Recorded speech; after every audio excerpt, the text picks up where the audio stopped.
Hola, ¿qué tal? ¿Cómo estamos? Muy buenas tardes.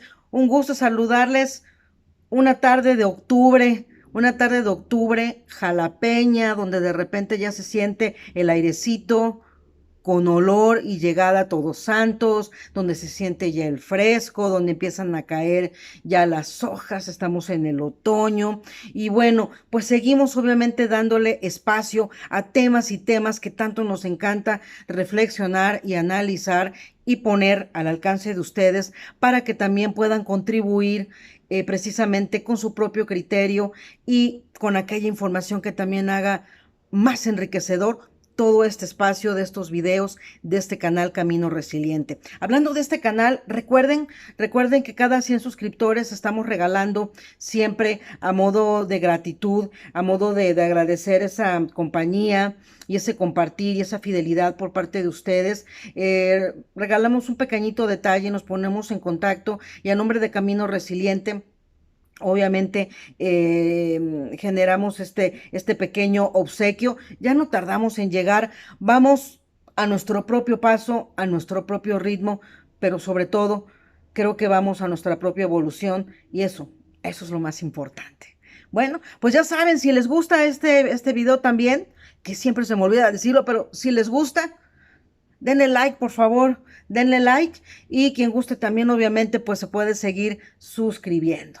Bueno, pues entonces vamos a darle inicio al tema del día de hoy, que además se me hace muy interesante hablar de estos temas porque este canal, como lo decíamos, se llama Camino Resiliente y yo creo que hay muchísimas historias de vida, de muchos personajes a lo largo de la historia, ¿no? De muchos personajes que conocemos en nuestra vida actual, que han pasado por circunstancias de vida, que tienen su propia historia como cualquiera de nosotros y que dentro de estas circunstancias de vida han pasado por muchos desafíos, por muchos retos, por muchas situaciones complejas, por muchas situaciones que han tratado, querido y deseado superar, que han tenido su propio aprendizaje en la vida, pero que también hay muchos personajes que nos han contribuido grandemente a nuestra humanidad, a nuestra historia, en muchos sentidos y en muchos rubros. Y hoy me gustaría empezar a hablar porque vamos a empezar obviamente ya a meter a estos personajes, a estas historias emblemáticas y que nos han contribuido desde hace muchísimos años. Hoy me gustaría hablar de uno de los grandes filósofos de la historia, que definitivamente ha contribuido sobre todo que fue uno de los fundadores de disciplinas en este momento y hoy en día tan importantes y que están tomando cada día más relevancia como es precisamente la psicología. ¿No? Entre muchos otros. La filosofía, ni se diga. Vamos a hacer un poquito de historia dentro de todo esto, ¿no? Recordemos que Aristóteles fue discípulo de Platón, Platón a su vez fue discípulo de Sócrates, Sócrates aquel también gran pensador griego que decía solo sé que no soy nada y que tanto Sócrates como Platón como Aristóteles en sus diferentes generaciones ya en esas épocas de alguna otra manera empezaban a cuestionar todo lo que empezaba a ver ya en esas civilizaciones, ¿ok? Ya cuestionaban la parte propiamente de la manera de gobernar en ese momento las civilizaciones o las naciones, ya tenían su propio criterio en cuestión de lo que era la política, la propia filosofía de vida, cómo se veía el hombre, cómo se veía la mujer, cómo se veía la naturaleza misma y sus fenómenos. Lo empezaron a cuestionar. Sócrates también fue uno de aquellos grandes pensadores de aquella época que además tuvo un fin bastante trágico, pero también bastante digno porque hasta el último momento vivió por y para sus convicciones. Recuerden que él en algún momento le dieron a escoger la manera de quitarse la vida y él eligió en aquel momento ocupar una infusión de una planta que era completamente venenosa y que con ello hizo que su vida llegara a su fin, pero todo el bagaje que dejó, ese nunca se apagó como ninguno de los pensadores. Platón después fue el que escribió precisamente las grandes enseñanzas que generaba Sócrates. A Sócrates le encantaba ir a las plazoletas, a las ágoras, a poder hablar y compartir esto con la población en general, sin discriminación alguna.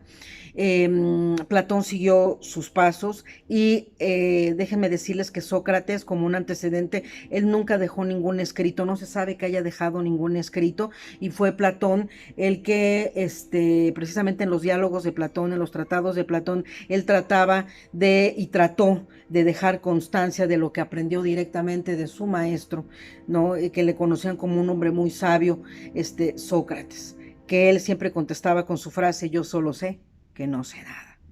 Y entonces, bueno, pues Platón finalmente también tiene su propia historia. Todos ellos en algún momento fueron perseguidos porque obviamente, como lo sabemos luego a lo largo de la historia, desafortunadamente no siempre los gobernantes, no siempre las naciones han permitido que existan los pensadores de libre pensar, que tengan su libertad de expresión y que además sobre todo piensen de manera diferente a nivel de la política e inclusive, hay que decirlo, a nivel de la religión.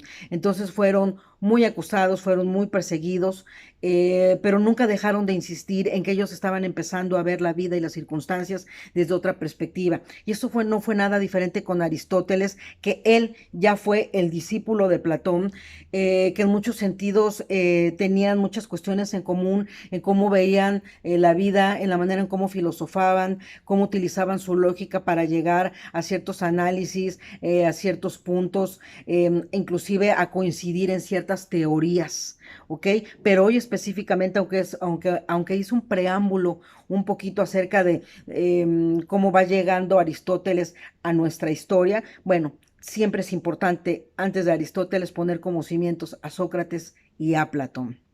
Aristóteles, déjenme decirles que él nació en el año 384 antes de Cristo. Y bueno, él era hijo de un médico prominente en aquella época, de ahí también mucho de su gusto y su interés por la medicina, de conocer cómo se manejaba el hombre intrínseca y extrínsecamente, mentalmente, donde en aquella época más que mentalmente le llamaban a todo esto alma, a todo esto energía.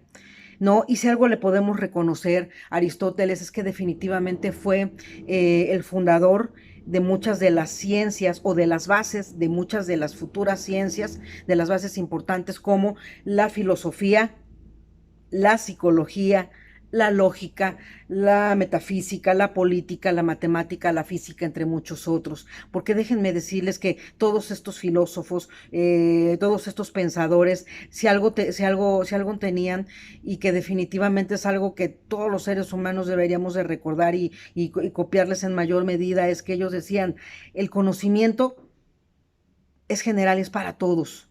¿Ok?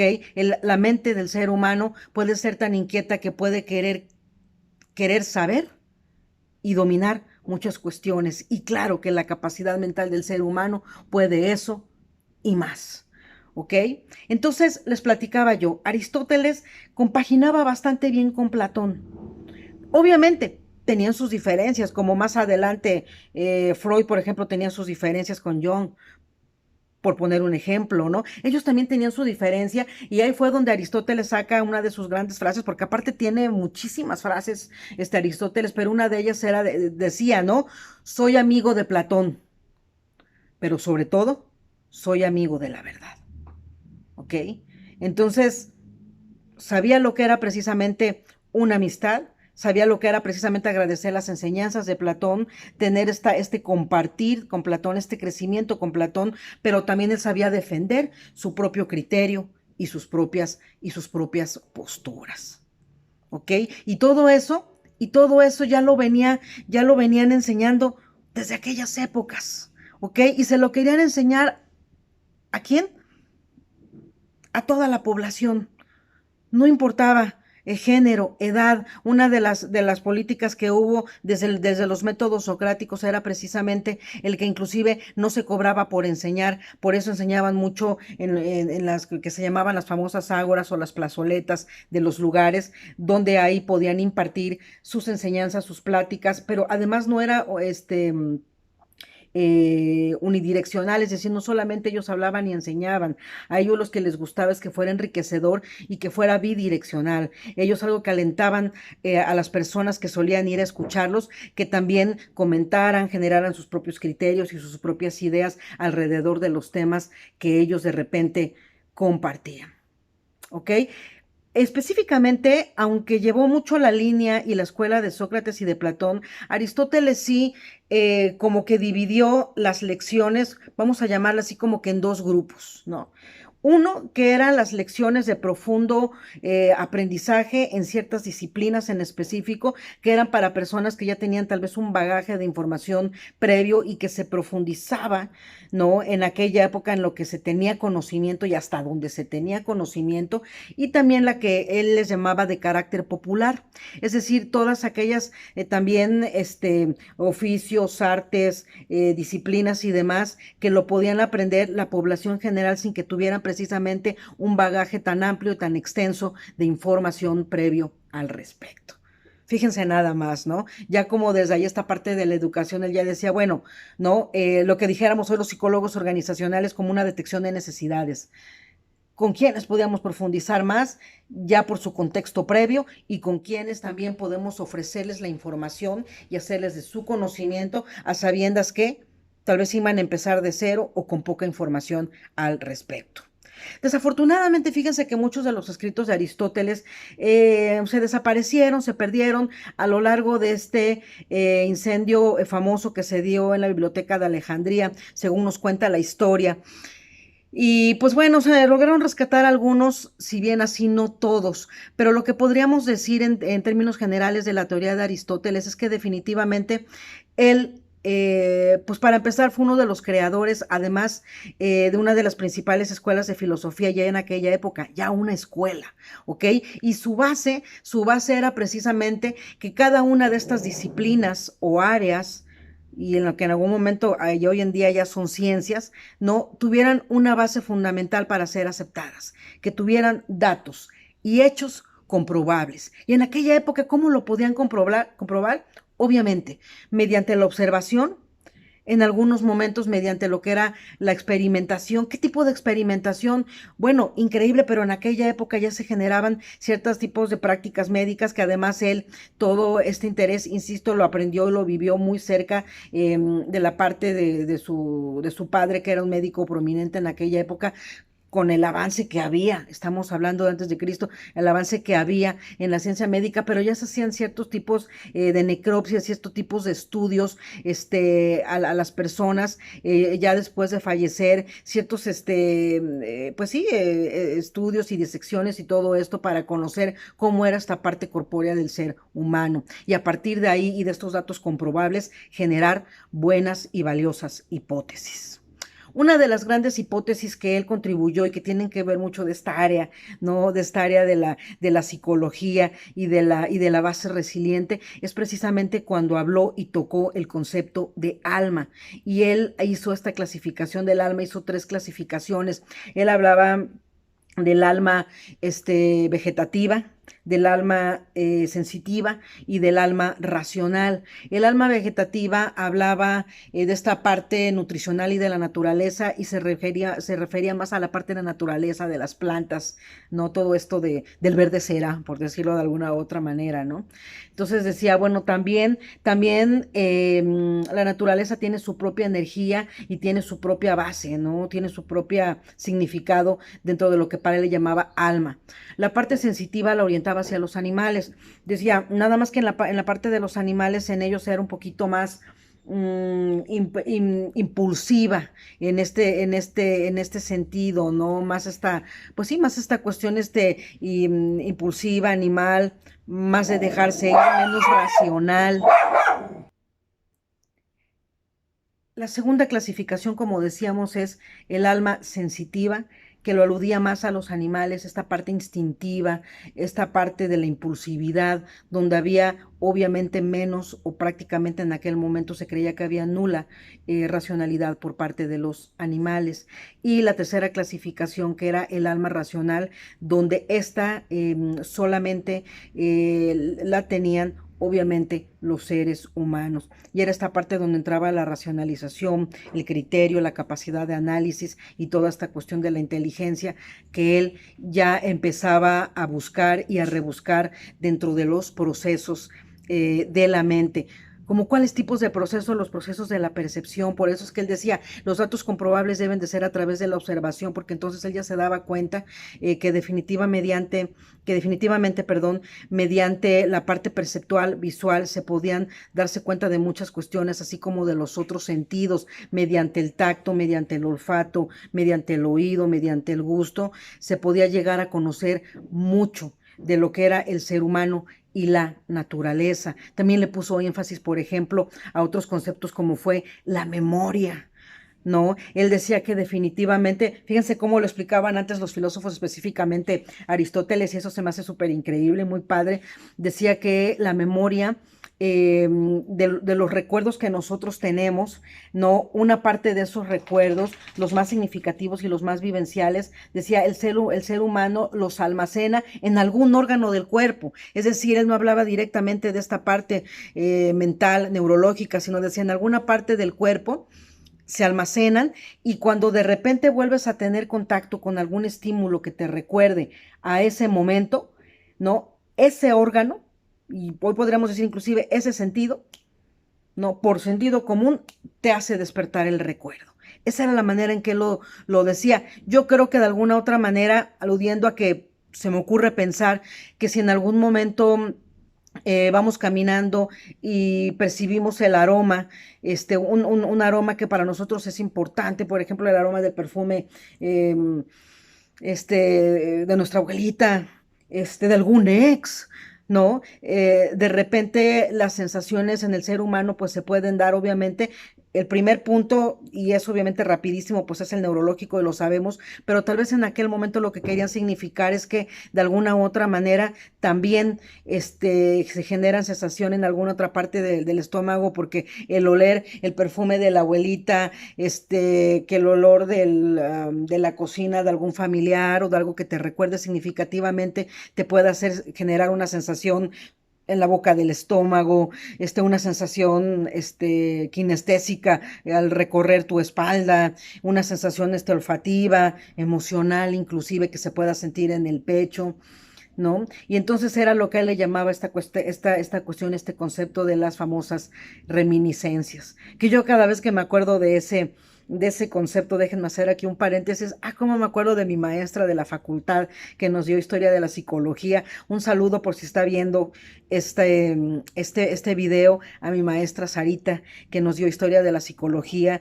y que definitivamente tenía un amplio conocimiento, dominio y bagaje de lo que era toda esta historia que nos precedió a la ciencia de la psicología. La verdad es que una maestra exigente, pero una maestra que con ella aprendías o aprendías.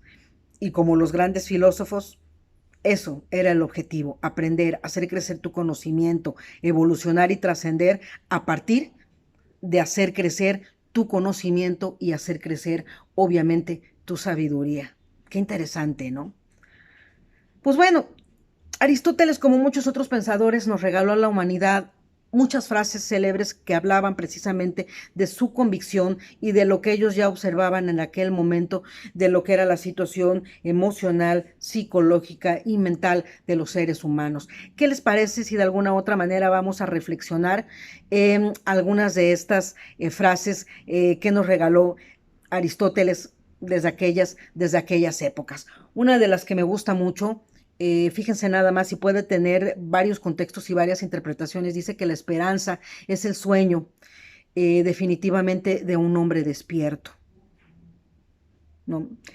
Y yo consideraría en esta interpretación resilientemente, ¿no? Es que definitivamente la esperanza, la fe, de alguna u otra manera es algo que puede ser inherente al ser humano, pero que va de la mano con el ser humano que permanece despierto. Y despierto, cuando te habla de eso, creo que se refiere mucho a esta parte de la lógica y esta parte de la racionalización que él tanto fundamentaba. Es decir, sí es importante poder tener una esperanza, una ilusión, fe, siempre y cuando eso no se pierda en nuestro mundo de las emociones, eso no haga perder a este concepto, a divagar este concepto del alma, sino que de alguna u otra manera, dentro de este despertar del hombre, dentro de esta racionalidad y análisis del hombre, nos haga tener, pues ahora sí que una esperanza objetiva. Fíjense ya desde aquella época cómo se podría ya observar y vislumbrar estos conceptos, la esperanza de la mano con las emociones y de la mano obviamente con la objetividad. Otra de las frases y que aludía mucho a esta cuestión de la psicología, que le puso mucho énfasis y como lo dijimos, él fue el fundador de la primera escuela de filosofía del Liceo, ¿no? Y una de las frases que tienen que ver con la área de psicología dice, somos lo que hacemos de forma repetida, ¿no? La excelencia, por lo tanto, no es un acto, sino más bien es un conjunto de hábitos. Saberlo esto desde las épocas de Grecia, desde las épocas 380 y tantos o inicio, ¿no? De los 400, una cuestión así, y que definitivamente ya dijera, a ver, finalmente nosotros somos lo que hacemos repetidamente, y entonces finalmente la excelencia se basa no en actos, sino se basa definitivamente en hábitos, y hoy en día, digan ustedes cuántos escritores en sus libros motivacionales no se basan en esta perspectiva precisamente, ¿no? En la parte, por ejemplo, del deporte, ¿no? Al final de cuentas, un hábito, y muchos autores lo dicen, después de que lo desarrollas durante 21 días, se te vuelve en un ámbito constante y sonante. Y si obviamente el hábito es positivo, te va a generar grandes resultados y grandes dividendos. Entonces, bueno, pues entonces el concepto también como la excelencia, el concepto como los hábitos básicos y positivos, eran importantes desde la época griega. Y esto me recuerda precisamente uno de los libros que me gusta mucho hablando de los hábitos, que son los 7 hábitos de la gente altamente efectiva de Steve Covey, hablando precisamente, y él hablaba mucho de esto, ¿no? ¿Qué es lo que hacemos de forma repetitiva? Decía Steve Covey, replantéate cómo estás administrando, planeando tu tiempo, tus metas, si tienes prioridades, con su libro Primero lo Primero también, ¿no? Y él a partir de eso decía, siempre genérate esos hábitos que te lleven al punto de la excelencia, de lograr tus metas y tus objetivos personales y o profesionales. ¿Cuánto estas palabras han viajado a lo largo del tiempo? ¿No lo creen? Otra de las que más me gusta, de las frases que más me gusta de Aristóteles es cuando él decía que todos en esta vida y prácticamente todos los días hacemos poesía. ¿Qué quería decir esto? En aquella época, para empezar, vamos a ponerlo en el contexto, la poesía en aquella época significaba hacer las cosas con tus manos y con la pasión que te hacía sentir esa actividad. Entonces, inclusive en algunos de los momentos se cuenta que cuando lo transmitía a estos jóvenes o a las personas que iban a escucharle, él decía en alguna de las experiencias, ¿ves aquel carpintero que está haciendo esa mesa con sus respectivas sillas? Bueno, en ese momento ese carpintero, sin que lo sepa, está haciendo poesía. Y entonces alguno de los jóvenes que estaba ahí decía, pero ¿cómo es posible? O sea, la poesía como que está más enfocada a la parte de la literatura, de escribir, de tener un vocabulario amplio, importante para poder describir ciertos hechos narrativos y etcétera. Y él decía, no, la poesía al final de cuentas tiene el origen en la creatividad, en la creación de lo que viene de tu corazón, de lo que viene de tu mente, de lo que se junta entre estas dos cosas y lo que sale como resultado. Y decía, y no pues entonces un artista es un poeta, y no pues entonces un carpintero cuando hace algo que le gusta y que lo hace con excelencia y que lo hace con todo el compromiso y el interés y la pasión y a todo mundo gusta, no es poesía. Y no pues un banquete perfectamente servido para agradar a todos los comensales, no es poesía. Entonces aquí la pregunta sería, ¿cuántas veces al día hacemos nosotros poesía? ¿Te habías puesto a pensar en eso? Interesante, ¿no?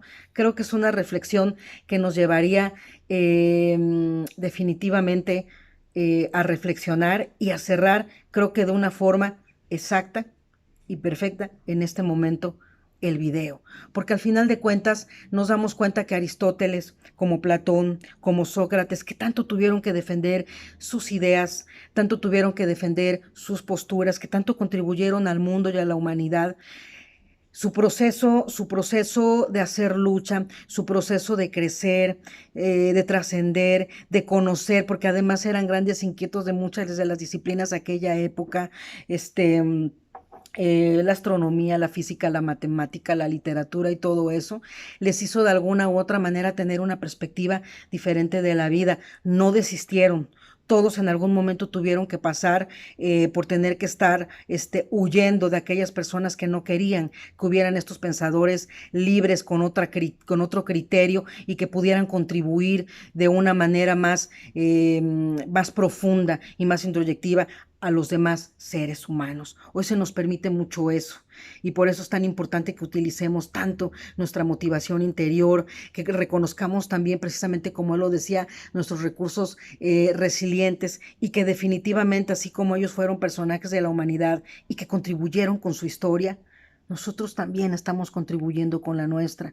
Tal vez y solo tal vez muchos de nosotros no vamos a salir en los libros de la historia, no de la historia del mundo, pero siempre vamos a salir en la historia de los nuestros, de nuestros hijos, de nuestros padres, de nuestros amigos, de nuestros hermanos, de nuestros amigos, de nuestros colaboradores, de nuestros alumnos. Y eso ya es haber dicho al final del día, como seguramente estos pensadores dijeron, misión cumplida. Bueno, pues recuerden, soy Ivette Carballal. Un gusto haber platicado con ustedes y recuerden, siempre, siempre los acompaño en su camino resiliente.